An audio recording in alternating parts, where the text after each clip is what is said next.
شروع اللہ رب العزت کے نام سے جو بڑا ہی مہربان اور نہایت رحم کرنے والا ہے۔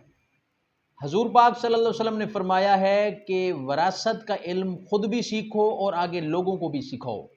یہ آدھا علم ہے۔ وراثت کا علم جو ہے یہ آدھا علم ہے، اس کو سیکھنا چاہیے اور علم پھیلانا چونکہ صدقہ ہے، اس کو آگے دوستوں تک لوگوں تک شیئر بھی کرنا چاہیے۔ جو طلاق کے مسائل ہوتے ہیں وہ ہر گھر کے نہیں ہوتے،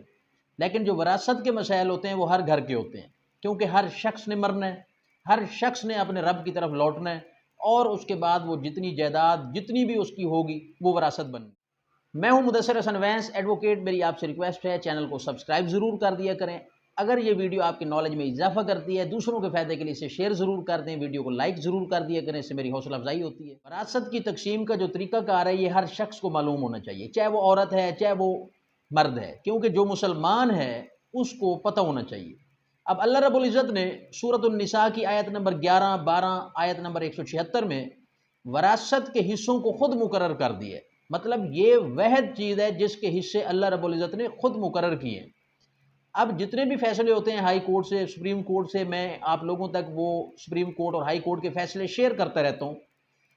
آپ لوگوں کو اس لیے وہ نالج جو ہے شیئر کرتا ہوں تاکہ وراثت کے معاملات کی جو پیچیدگیاں ہوتی ہیں وہ آپ لوگوں کو پتہ ہونی چاہیے۔ بہن بھائیوں کے جو وراثتی جھگڑے ہوتے ہیں ان کے اوپر ہائی کورٹ اور سپریم کورٹ کے متعدد فیصلے ہیں۔ جیسا کہ میں اپنی اس چینل کے ذریعے آپ لوگوں تک ویڈیو شیئر کرتا ہوں جس میں مختلف قسم کے گفٹ ڈیڈ تیار کر لیے جاتے ہیں، تملیک نامہ بنا لیا جاتا ہے والد کی وفات سے پہلے یا والد کی وفات کے بعد، تو وہ پھر ہائی کورٹ اور سپریم کورٹ میں جب ثابت نہیں ہوتے تو ایسے گفٹ جتنے بھی گفٹ ڈیڈ ہوتے ہیں وہ منسوخ کر دیے جاتے ہیں اور بہنوں کو ان کا حق جو ہے وہ دلوایا جاتا ہے۔ یہ ویڈیوز میرے چینل پر موجود ہیں، وہاں پر ویڈیو اگر دیکھیں تو آپ کے نالج میں اضافہ ہوگا، آپ کو اس سے بڑا فائدہ ہو سکتا ہے۔ اب میں یہاں پہ بات کرتا ہوں کہ اللہ رب العزت نے قرآن میں وراثت کے حصے خود مقرر کیے ہیں، تو مطلب اللہ نے قرآن میں کہہ دیا ہے، فرما دیا ہے کہ تلک حدود اللہ، کہ اللہ کی حدود کو پامال مت کرو۔ اب یہاں پر سوال یہ پیدا ہوتا ہے کہ وراثت کے جھگڑے زیادہ ہیں اور وراثت کا علم زیادہ لوگوں کو نہیں ہوتا۔ ہماری کوشش یہی ہوتی ہے کہ اپنے لیگل چینل کے ذریعے آپ لوگوں تک وراثت کے معاملات جو ہیں وہ شیئر کرتے رہیں۔ اب یہاں پر اگر میں یہ بات کروں کہ وراثت کے متعلق اگر بیٹی اور بیٹے کی جو وراثت کے معاملات ہیں اس میں بیٹا جو ہے وہ 2 حصے کا مالک ہوتا ہے اور بیٹی 1 حصے کی مالک ہوتی ہے۔ پاکستان کے اندر 90% جو جھگڑے ہوتے ہیں وہ وراثت کے لیے ہوتے ہیں۔ وراثتی جائیداد کا جو تقسیم کا طریقہ ہے اور وراثتی جائیداد بیٹی کی کتنی بنتی ہے، بیٹے کو کتنی، بھائی بہن کے جھگڑے، یہ 90% جھگڑے، 90% جھگڑے جو عدالتوں کے اندر ہم دیکھتے ہیں وہ طلاق کے کیسز سے زیادہ یہ جھگڑے پائے جاتے ہیں۔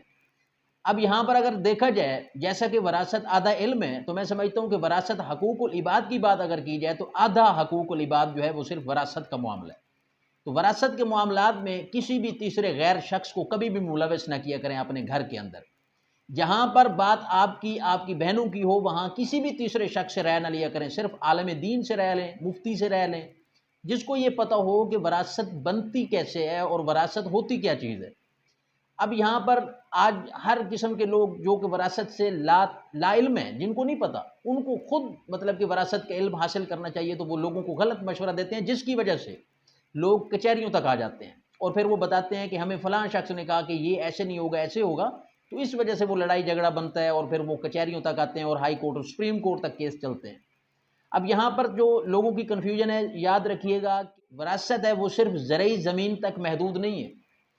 جب مرنے والا شخص اپنے پیچھے کیش چھوڑتا ہے، گاڑی چھوڑتا ہے، کاروبار چھوڑتا ہے، کوئی زرعی جائیداد چھوڑتا ہے، کوئی گھر چھوڑتا ہے، وہ ایون کہ منقولہ غیر منقولہ جائیداد دونوں، کسی بھی قسم کا کوئی پروجیکٹ ہے، کوئی کاروبار، کوئی کرائے کی دکانیں، کوئی گھر جہاں سے کرائے کی آمدن آ رہی ہے، یہ تمام اس کی وراثت بن جاتی ہے۔ اب اس میں وہی اللہ تعالیٰ کا جو قانون ہے، جو قرآن کے اندر اللہ نے خود حصے مقرر کیے ہیں، اس کے مطابق اس کی تقسیم ہوتی ہے۔ اب ان ہر تمام جتنی بھی وہ چیزیں ان تمام کے اندر بیٹی کا 1 حصہ ہوتا ہے اور بیٹے کے 2 حصے ہوتے ہیں۔ اب وہ بیٹیاں بیٹے زیادہ ہو سکتے ہیں، صرف بیٹیاں ہو سکتی ہیں، تو قانون تبدیل ہو جاتا ہے، شریعت اس کے متعلق پھر اور حکم دیتی ہے۔ بیٹیاں 2 ہیں تو اور طرح کی تقسیم ہے، بیٹی صرف 1 بیٹی ہے، بیٹا کوئی نہیں۔ تو یہ ایک بہت بڑا جو ہے وراثت کا ایک بہت بڑا ٹاپک ہے، جس پر ایک 5 سے 10 منٹ کی ویڈیو بنا کر آپ لوگوں تک میں انشاءاللہ شیئر کروں گا، تاکہ اس سے جتنا بھی آپ لوگوں کو فائدہ ہوگا، جس کو فائدہ ہوگا اس کا جو ہے اجر ملنا ہے۔ اب آپ اس کو جتنا شیئر کریں گے اس کا بھی اجر ملنا ہے، آپ کو بھی اور ہمیں۔ اب یہاں پر یہ سوال بھی آتا ہے کہ اگر مرنے والے شخص نے کوئی پینشن اس کی تھی، کوئی سرکاری ملازم تھا یا ویسے کہیں ملازم تھا، اس کو پیسہ پینشن کے طور پہ ملا ہے، تو یاد رکھیے گا وہ بھی پینشن بھی وراثت کے طور پر تقسیم ہوگی، بیٹی کا اور بیٹے کا حق اس کو دیا جائے گا، اور بیوہ کا جو ہے اس کا جو بنتا ہے اس کو وہ دیا جائے گا۔ یہ صرف ایک شخص کے پیسے نہیں ہوں گے کہ وہ کوئی سمجھ لے کہ بیوی کہ خامد فوت ہوا ہے تو یہ پینشن کے پیسے اس کے ہیں، یہ بھی بطور وراثت تقسیم ہوں گے، تو ان کو بھی آپ نے وراثت کے طور پر ہی تقسیم کرنا ہے۔ اور اب یہاں پر سوال یہ پیدا ہوتا ہے کہ اگر کوئی بہن اپنی مرضی سے وراثت آپ کو معاف کرتی ہے تو وراثت معاف ایسے نہیں ہوتی، پہلے اس کے نام ہوگی، پہلے وہ تمام جو بھی اس کے حصے کا بنتا ہے اس کو دینا پڑتا ہے۔ بعد میں اگر کوئی عورت ہے وہ دیکھتی ہے کہ وہ بڑی لینڈ لارڈ ہے یا اس کے پاس اپنے پاس اتنا کچھ ہے کہ وہ بھائیوں کے حق میں یا کسی کو دینا چاہتی ہے، تو وہ اس کی ایک مرضی ہے، کسی کے اوپر زبردستی سے آپ نہیں لے سکتے، کیونکہ شریعت کے مطابق جو حصہ دار ہے اس کا آپ کو حصہ اس تک پہنچانا ضروری ہے۔ بعد میں وہ آپ کے لیے معافی آپ کے حق میں بیٹھ جائے، آپ کے حق میں دستبردار ہو جائے، وہ آپ لوگوں کا آپس کا محبت پیار کا رشتہ ہے۔ تو یہ جو وراثت کا ٹاپک ہے اس کے متعلق اپنی رائے ضرور دیجیے گا، آپ کو کس چیز پر مسئلہ آ رہا ہے، آپ کون سا سوال اپنا پوچھنا چاہتے ہیں، کمنٹ باکس میں اپنا کمنٹ ضرور کیجیے گا، انشاءاللہ میں اس کا جواب دینے کی کوشش کروں گا۔ اگر آپ کو کسی قسم کا کوئی سپریم کورٹ کا، ہائی کورٹ کا کوئی کیس لا چاہیے، یہ آپ میسج کر کے میرے سے کیس لا جو ہے وہ بھی لے سکتے ہیں۔ میری ویڈیوز دیکھیں گے تو ان کے ڈسکرپشن کے اندر کیس لا موجود ہوتے ہیں، وہاں سے بھی لے سکتے ہیں۔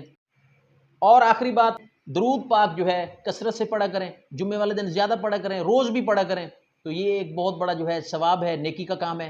اور آخر میں اللہ تعالیٰ آپ کے لیے ہمارے لیے آسانیاں فرمائے۔ ایک نئی ویڈیو نئے لیگل ٹاپک کے ساتھ آپ کی خدمت میں حاضر ہوں گا۔ تھینک یو، اللہ حافظ۔